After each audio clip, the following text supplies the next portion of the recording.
સુરતમાં પોલીસે ઓવરબ્રિજના ખાંચામાં સંતાડેલ 183 ગ્રામ ગાંજો જપ્ત કર્યો। આ ગાંજો સંતાડીને વેચનાર યુવકની ધરપકડ કરવામાં આવી છે। પોલીસે ખાસ સીડીની મદદથી ઓવરબ્રિજના પિલર પર સંતાડેલો ગાંજો શોધી કાઢ્યો હતો। જપ્ત થયેલ ગાંજાની કિંમત ₹9,150 જેટલી આંકવામાં આવી છે। કાપોદ્રામાં ઓવરબ્રિજના થાંભલાના ખાંચાઓને ગાંજા સપ્લાયરો માદક પદાર્થોનો છુપો સ્ટોક પોઈન્ટ બનાવી દીધો હતો, જેનો પડદો પોલીસના એક સાહસિક ઓપરેશનમાં ઉઘાડો પડ્યો છે। કાપોદ્રા પોલીસે શહેરના ધમધમતા ઓવરબ્રિજના પિલરમાંથી 183 ગ્રામ ગાંજો જપ્ત કર્યો છે અને એક આરોપીની ધરપકડ કરી છે। પોલીસને મળેલી ગુપ્ત માહિતી અનુસાર કાપોદ્રા સ્થિત ડીજીવીસીએલ ઓફિસ સામેના ઓવરબ્રિજની નીચે અસામાજિક તત્વો ગાંજાનું છૂટક વેચાણ કરતા હતા।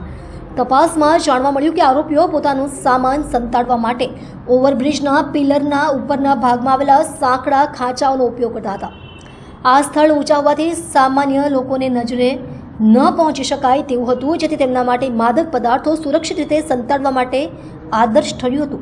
આ માહિતી મળતાની સાથે જ કાપોદ્રા પોલીસ ઇન્સ્પેક્ટર MB અવસુરા અને પોલીસ ટીમ સ્થળે પહોંચી ઊંચા પિલરો પર ચડવા માટે પોલીસે ખાસ સીડી મંગાવી।